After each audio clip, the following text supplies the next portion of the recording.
This enormous ancient gorge is as iconic as it gets. The bountiful, breathtaking behemoth has been inhabited by tribes for over 12,000 years. It's still a sacred place, nestled in the southwest of the United States, straddling over 440 kilometers in length and 30 kilometers in width. People who have journeyed there have been left in awe by its jaw-dropping size. Not to mention the wealth of wildlife, fauna, and activities available at your fingertips. All aboard the Grand Canyon Express! We'll take a gander at the gargantuan Grand Canyon on this week's episode of FYI. Welcome to For Your Info. En inglés. You got it.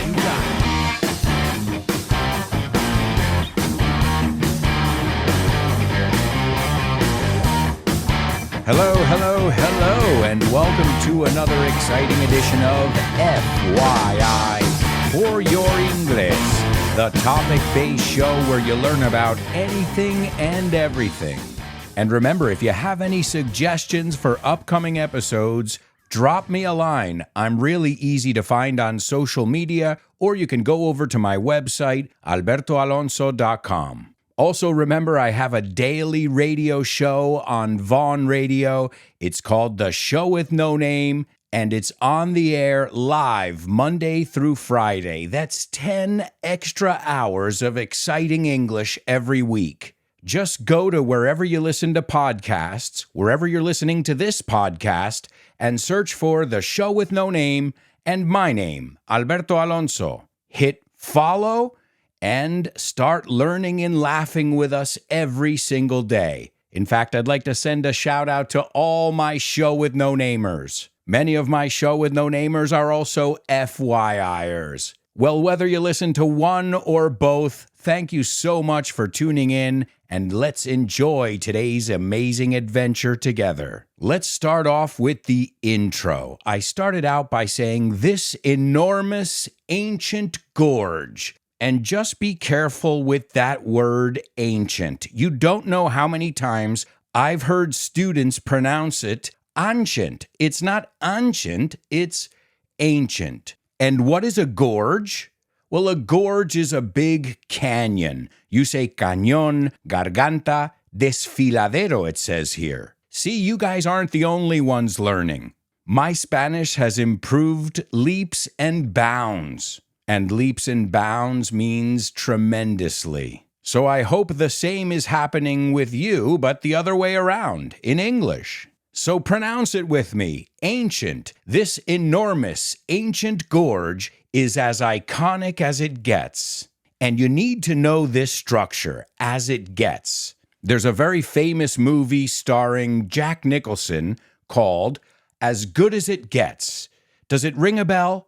As Good as It Gets. There's a little doggy in it. You call it mejor imposible. Well, that translation of the title is As Good as It Gets. Mejor imposible. So in this case, I said, it's as iconic as it gets. O sea, imposible ser más icónico. It's a great structure to know, and that is an awesome movie, if I may say so myself. Then I said, the bountiful, breathtaking behemoth. Lots of bees going on over there. Well, bountiful is another way of saying abundant or plentiful. Breathtaking is amazing, and behemoth is huge. I know we've looked at that one. Perhaps it was in the Titanic episode. I said it has been inhabited by tribes for over 12,000 years. And it continues to be a sacred place. You can say sacred or holy. And it's nestled in the southwest of the United States. Enclavado, recogido, I think you would say in Spanish. It straddles over 440 kilometers in length. And to straddle is to extend, to span is another one. We looked at that one in the Brooklyn Bridge episode. Well, it straddles over 440 kilometers in length and 30 kilometers in width. And how deep is it? Its depth is 1,857 meters. Just the numbers themselves are breathtaking. But as we'll find out later on, it isn't the biggest canyon in the world. It may be the most popular canyon in the world, but it isn't the biggest. Then I said people who have journeyed there have been left in awe. Just think of the word awesome, asombroso. So if you're left in awe, you're sitting there going, oh, hey, I never thought of that. Maybe it's because it's the sound you make. But people are left in awe not only by its jaw-dropping size, and I guess that makes sense. Your jaw is your mandibula. If your jaw drops, you are shocked. But it's also colorful, and there's also a wealth of wildlife, and a wealth is an abundance. And don't forget about the fauna and all the activities available at your fingertips, a tu alcance. And then I said, all aboard the Grand Canyon Express. Yes, there is a train in the Grand Canyon, but we'll talk a little bit about that later. Because today we're going to take a gander, and to take a gander es echar un vistazo at the gargantuan Grand Canyon. And if you haven't noticed yet, you guys call it El Cañón de Colorado. So I guess it's located in Colorado. It is located in Arizona, in the United States. So then why is it called El Cañón de Colorado in Spanish? Well, think of the river that runs through it, the Colorado River. We already talked about its impressive dimensions. It's also very steep. And when something is steep, that means there's an incline. I think you say mucha pendiente. And that Colorado River we just talked about is responsible for this amazing canyon, this gorge in the United States. It was the Colorado River that carved this gorge. And just to give you an idea of the sheer size, I don't know how familiar you are with American states, but the Grand Canyon National Park is bigger than the entire state of Rhode Island. But again, it's not the biggest in the world. We'll take a look at the biggest in the world, plus more fun facts about the Grand Canyon. We'll also take a look at the fauna, the different life zones, the dark side, fun facts. I'll tell you all about my experience there. And as always, we'll take a look at some idiomatic expressions. But all of that is in the bonus episode. And just a quick reminder, guys, there are 2 episodes every week, and you can get bonus PDF documents with all the vocabulary and expressions included. And if you want to go deeper, you can join us in our higher levels, our super duper students and our interstellar students. They get a weekly private class with me where we go over all the key vocabulary and they give their opinion on each episode. And if you're in our interstellar level, well, then you get all of that stuff and a private class with me. It's a deal, a bargain, a steal, call it what you will, but I don't know what you're waiting for. If you're hungry for more and you want classes with me, then join my curious community. You can go over to patreon.com/Alberto Alonso and take a look around. You can also write to me and I can give you some samples. But whatever you do, join us. We are having a blast learning and laughing together. And I'd like to send a shout out to all my patrons, especially my super duper students, Lina, Javier, Paco, Roberto, Jose Maria, and Mila. And don't forget about my interstellar students, the ones who have a private class with me every month, Carmen, Isa, Paco, David, and Edgar. Keep up the good work. And if you guys want to join us, go to patreon.com/Alberto Alonso and find out what you're missing out on. And if I'm not mistaken, there's a free way to join us now as well. Now, I don't think you'll have access to all the content, but it's a good way to stay in the loop. Either way, go to patreon.com/Alberto Alonso and let's continue to learn and laugh together. Now, where were we? Right, the Grand Canyon in Arizona. It is one of the world's premier natural attractions, and it attracts over 5 million visitors per year. 83% of those visitors are from the United States, and it seems like the park is getting more and more popular every year. But where did it all start? Well, that is debated. For a long time, they thought the Grand Canyon was 6 million years old. But there was a recent study that was done that dates it back to 70 million years ago. Wow, there's a big margin for error there. So somewhere between 6 million and 70 million years old. Who's counting? No matter how you slice it or dice it, that is old. And as we said, it was formed by the Colorado River. Now, we do know when the area was first inhabited, though. It's been inhabited for thousands of years now. The original inhabitants were Native Americans. They built settlements within the canyon and the many caves. And in the intro, I said something about a holy or sacred site. Well, the Pueblo people, and I don't mean town, I mean Pueblo people, consider the Grand Canyon a holy site, and they even made pilgrimages to it. And we'll see what it means to many other people as well. I guess it means something to everybody who experiences it, such as the first European, or at least the first European known to have viewed the Grand Canyon. And do you know where he was from?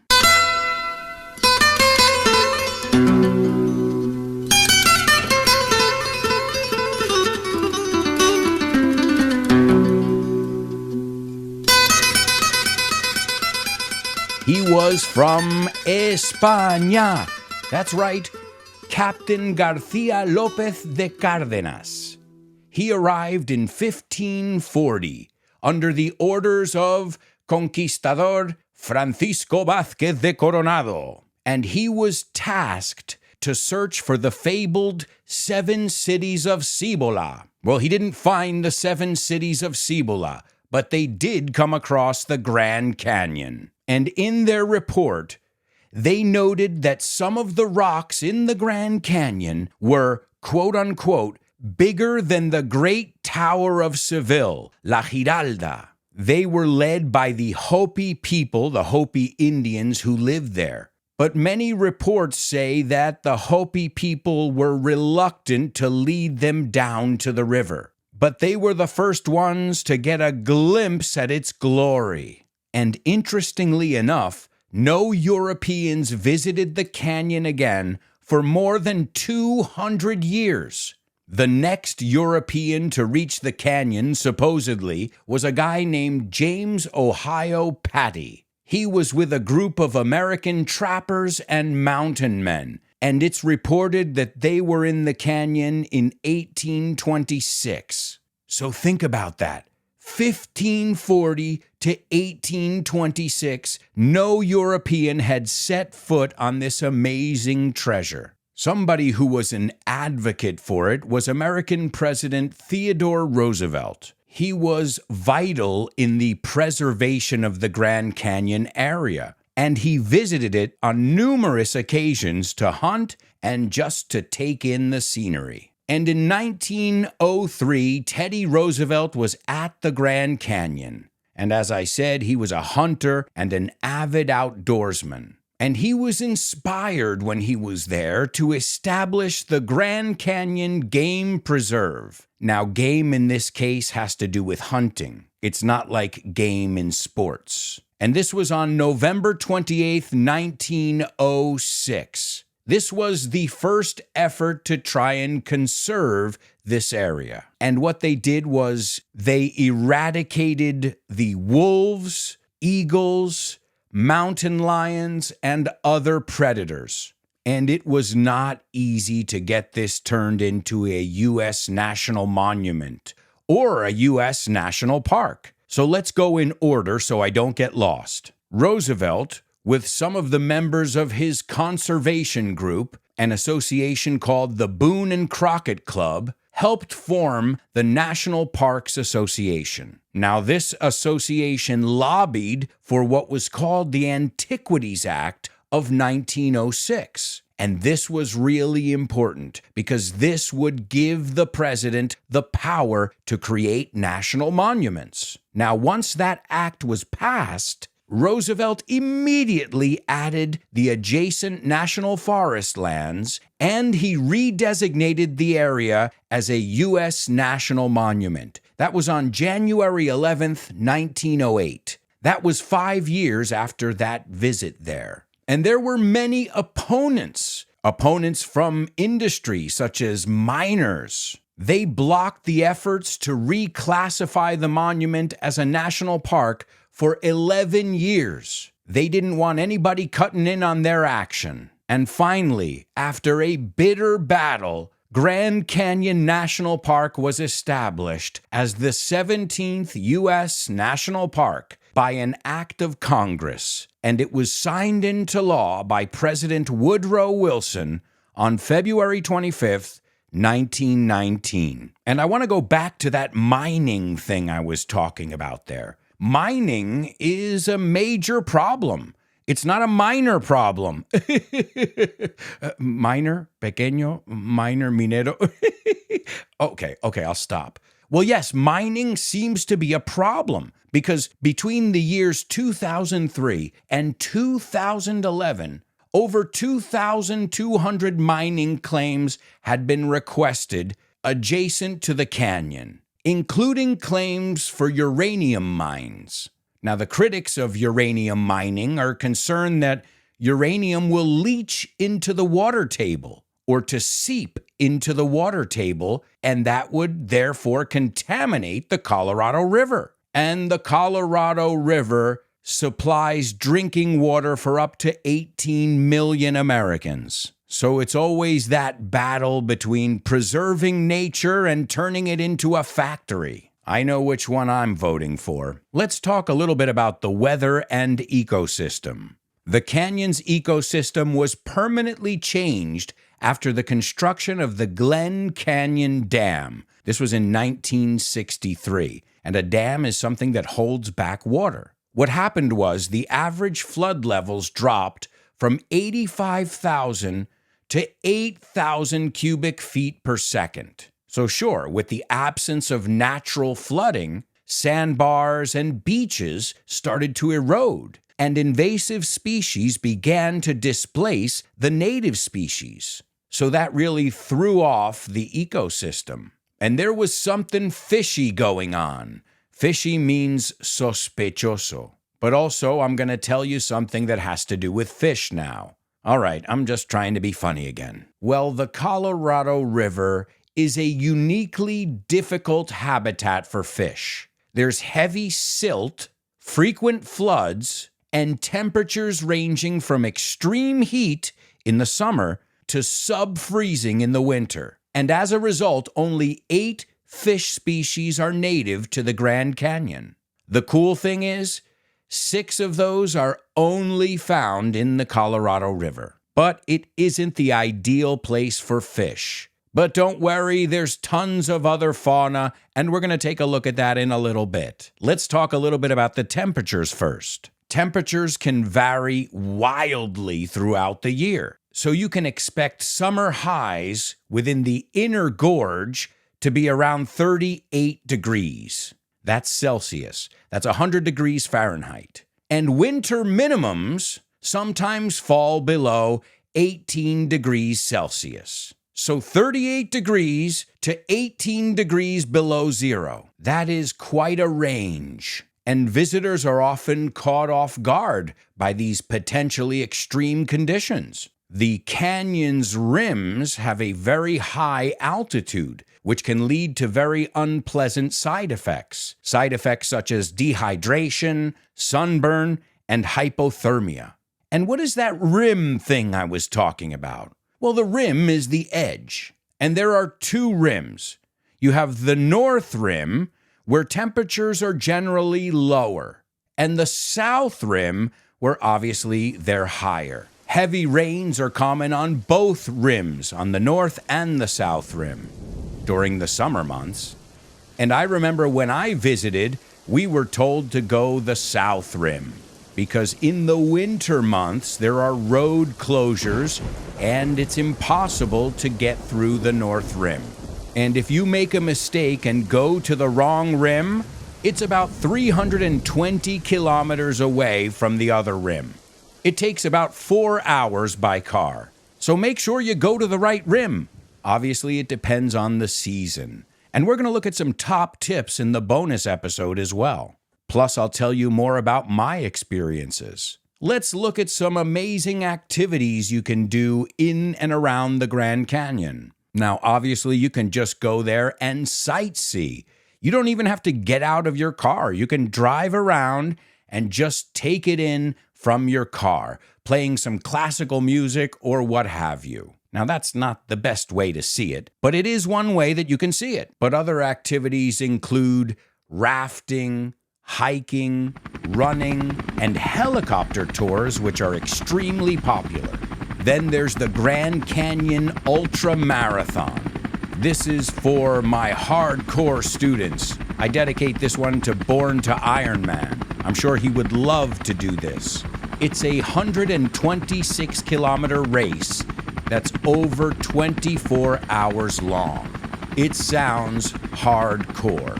Also, the floor of the valley is accessible by foot, by mule, by boat, or raft. And you can hike down to the river and back up to the rim in the same day. But park officials discourage that. They say it's too much for one day, it's steep, there are rocky trails, and many changes in elevation. Plus, heat exhaustion, because the temperatures at the bottom are much higher. And rescues are done almost daily. Even though they take all the necessary precautions, people always go off the beaten path. And in life, it's good to go off the beaten path, but not in a treacherous area where you could fall to your death. I remember when I was sitting on the ledge, my knees were shaking. Now, what about camping? By the way, we have an FYI episode on camping if you haven't listened to it. Well, camping on the north and south rims is generally restricted to established campgrounds. You can't just park your car and, camp out anywhere. There are many campsites all throughout the park. And as I said before, if you're looking for ones you can go to all year, then you want to look at the south rim. But there are also campsites on the north rim. Just bear in mind they'll be closed in the winter. Also, all overnight camping below the rim requires a backcountry permit. Each year, the Grand Canyon National Park receives approximately 30,000 requests for backcountry permits. The park usually issues around 13,000 of those permits, and close to 40,000 people camp overnight in this amazing national park. Isa, that one's for you. I know you love camping, and you would love to camp out for weeks in this national park. And that's the thing. You can spend a day there, or you could spend 2 weeks there, and you'd still be discovering new things every day. It just depends on your time constraints. Also, tourists who are looking for a more vertical perspective, more of a bird's eye view, well, they can go skydiving. Hey, a shout out to Carmen. Also, you can board helicopters, as we said before, and you can take small little planes in Boulder, Las Vegas, and Phoenix. Those are nearby airports. And it has its own airport. It's called Grand Canyon National Park Airport. It is near the South Rim, but scenic flights are no longer allowed to fly within 460 meters of the rim because there was a terrible crash in the 1990s. But we'll look at all that stuff when we look at the dark side. Something that has brought a lot of new tourists is the Grand Canyon Skywalk, this see-through walkway that lets you walk out over the canyon. It's not for the faint of heart, but in 2007, the Hualapai tribe opened the glass-bottom Grand Canyon Skywalk. The Skywalk is about 400 kilometers by road from Grand Canyon Village on the South Rim, and it has attracted thousands of visitors a year, many of them coming from Las Vegas. Also, in 2016, skydiving at the Grand Canyon became possible with the first Grand Canyon skydiving operation opening up at Grand Canyon National Park Airport. Hey, Carmen, that sounds like a good trip. But not all their plans saw the light of day. Many plans fell through. For example, in 2014, a developer announced plans to build a multimedia complex, and they wanted to call it the Grand Canyon Escalade. There would be shops, an IMAX theater, hotels, a gondola, a river walk, and thank God good taste prevailed, and they didn't turn it into a strip mall. On October 31st, 2017, the Navajo National Council voted against the project.